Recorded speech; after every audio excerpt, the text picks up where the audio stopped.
आज वही मनुवादी चिल्ला चिल्ला करके बाबा साहब का नाम लेने पे मजबूर हो गए। ये मजबूरी करा रही है। हम गायिका रुचि यादव प्रतापगढ़ से अपनी पूरी टीम की तरफ से आप सबके चरणों में जय भीम नमो बुद्धाय करते हूँ। और जो बीत गया यानी 14 अप्रैल 2026 भारत देश के एक ऐसे महान नायक, एक ऐसे महान पुरुष जिन्हें हमारा और आपका यानी बहुजनों का भगवान कह लीजिए। आज अगर सबके हाथ में पेन है तो ये बाबा साहब जी की देन है। ये जो बाबा साहब कुछ लोग चिल्लाने लगे। मैंने जब बिरहा में बुद्ध छत्री साहू अंबेडकर नाम लाया था तो आप लोगों को याद होगा कि बिरहा जगत के कुछ मनुवादियों ने घोर विरोध किया था। बिरहा जगत के कुछ मनुवादियों ने घोर विरोध किया था। बिरहा में अंबेडकर की क्या जरूरत है। और हमारे जितने भी डिजिटल दुनिया में जुड़े वाले लोग हैं सब जानते हैं, यूट्यूबर तो स्पेशली जानते हैं। लेकिन साहब जब आप लोगों ने बिरहा के मंच पे बाबा साहब अपने महापुरुषों के आवाज को बुलंद करने वाले ओम प्रकाश दीवाना को बुलंद कर दिया तो आज वही मनुवादी चिल्ला चिल्ला करके बाबा साहब का नाम लेने पे मजबूर हो गए। ये मजबूरी करा रही है। और अगर शौक होता तो दीवाना जब बिरहा में नाम एंट्री किया था लोग कहते हाँ दीवाना भाई आपने कुछ अलग किया है। मजबूरन नाम लेना पड़ता है।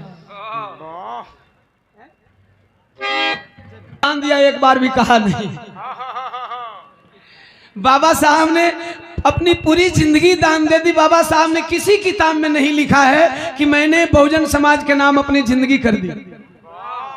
दान करिए, सेवा करिए, सेवा धर्म निभाइए। साहब अगर आप सेवा के भाव से सेवा धर्म निभाएंगे आपको कहना नहीं पड़ेगा, एक दिन जमाने वाले खुद ब खुद कहना शुरू कर देंगे। बहुत बहुत साधुवाद। 200 रुपये भैया के प्रणाम। बाबा साहब ने पानी का आंदोलन किया, पानी के आंदोलन को सफल बनाए।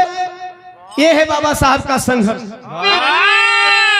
एक बहुत बड़ा हथियार देकर चले गए जिसकी वजह से आप लोगों की पूछ है।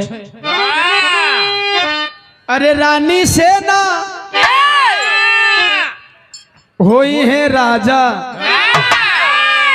कि बैलेट से सब मारी माजा।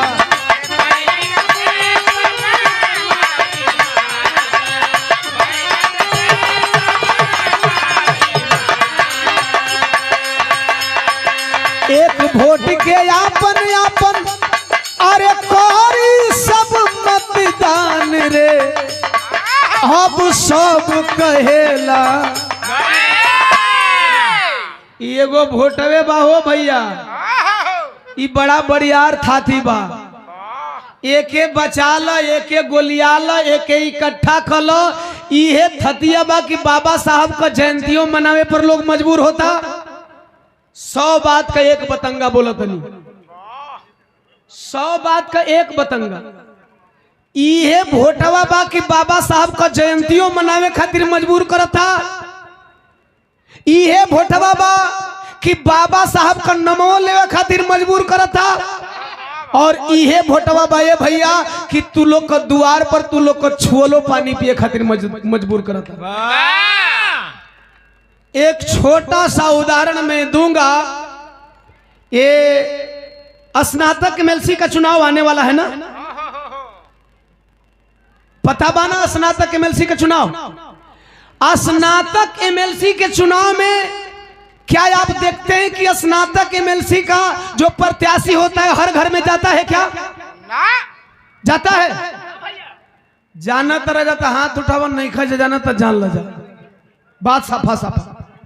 जेके जानकारी बा हाथ उठावे, जेके नहीं के जानकारी वो यही तरह कह दे कि भैया नहीं जाने बता दे। तो सुन लो, स्नातक एमएलसी वाला प्रत्याशी उसी के घर जाता है जिसके घर वोट होता है, और प्रधान उस घर में जाता है जिस घर में कोई नहीं जाता। स्नातक एमएलसी वाला उसी घर में जाएगा जिस घर में स्नातक किए हुए लोग रहेंगे, लेकिन प्रधान जी उस घर में भी जाएंगे जो 18 साल से ऊपर हो गई। यानी ये बात साबित करता कि तोहर वोट नहीं रही तो तोहरा दुआरी पर कुकुरो न झकता। एगो गीत गौले बानी, बिहाने भले टाइम मिली तो गाई, मूड बनल लगावे का पार्टी वाला मना कर दिला। ओके बिहाने भाई लगाई, ओके बिहाने भाई लगाई, लेकिन गाई अब जब मूड बनैले बन तब अगली बार में गाई। गीत का आखिरी कड़ी अरे 1956 ए भैया 6 दिसंबर अरे रोवल धरती रोवल अंबर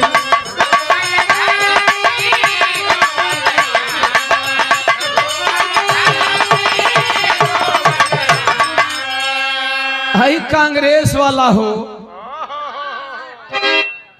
जिन्होंने बाबा साहब को कभी सम्मान नहीं दिया, आज बाबा साहब का सम्मान करने चले हैं। ऐसे फर्जियों से, ऐसे धोखेबाजों से आपको बचना होगा। ओम प्रकाश दीवाना फैक्ट कहने से कभी घबराता नहीं, कभी कतराता नहीं। अगर इन कांग्रेसियों ने चाल नहीं किया होता तो बाबा साहब डॉक्टर BR अम्बेडकर हो सकता है हम लोगों के बीच में कुछ दिन और रहे होते, और शायद कुछ दिन और हमारे मसीहा रह गए होते तो हमारी और आपकी जिंदगी थोड़ी और अलग हो गई होती। ये धोखे से हमारे मसीहा को छीन लिए। तो गीत की आखिरी कड़ी में ओम प्रकाश दीवाना अपना भाव व्यक्त कर रहा है।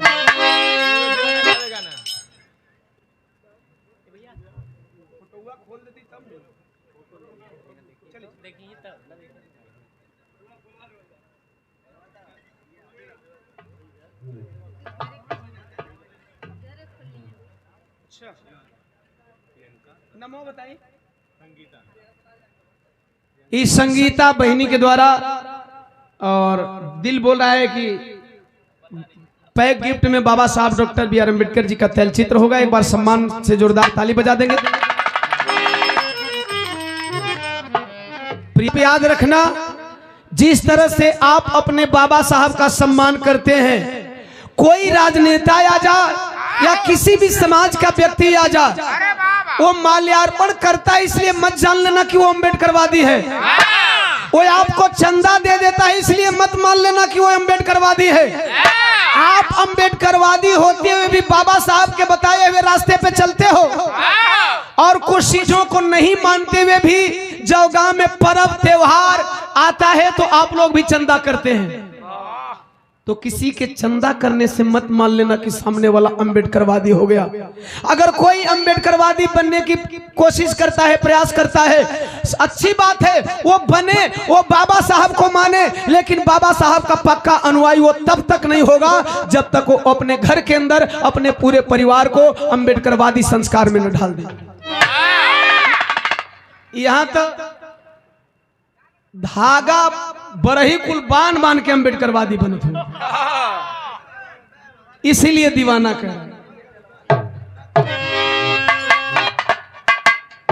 मंत्री बन गए, दोबारा प्रधानमंत्री बने तो बोले कि एक चाय बेचने वाला प्रधानमंत्री बना है तो बाबा साहब डॉक्टर BR अम्बेडकर की देन है। आप लोगों ने सुना होगा। और जब विदेश जाते हैं तो बोलते हैं बुद्ध की धरती से आए हैं, युद्ध नहीं चाहते, अंबेडकर की धरती से आए। यही दो नाम है जिस नाम से आपका विदेश में कदर होता है। ओके, कोई बात नहीं। मेरे कहने का मतलब यह है कि क्या वो माथा पटक पटक करके भी नरेंद्र मोदी साहब कह दें कि मैं अंबेडकरवादी हूं तो आप मान लेंगे? अगर आपको बात समझ में आ रही तो चारों तरफ से आवाज है, क्या आप मान लेंगे? नहीं मान लेंगे। यहाँ कोई जा करके बाबा साहब के मूर्तियों पे माला पहना करके घर पे बाबा साहब की 22 प्रतिज्ञाओं को तोड़ता है तो क्या आप उसे अम्बेडकरवादी मान लेंगे?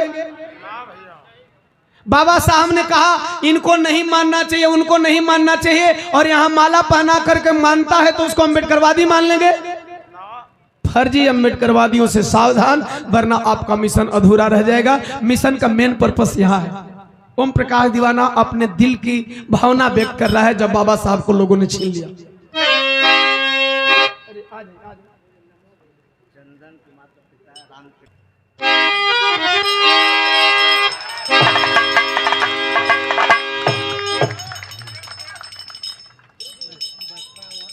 अच्छा वाला फोटो लेना यार।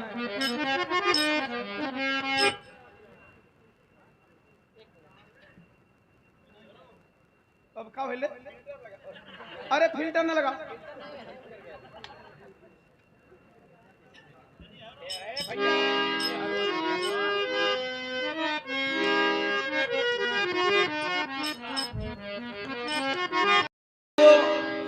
एगो एगो वायरल दुल्हा, बसपा वायरल दुल्हा, जोरदार थाली हो जाए। एगो नया ट्रेंड चलल बा।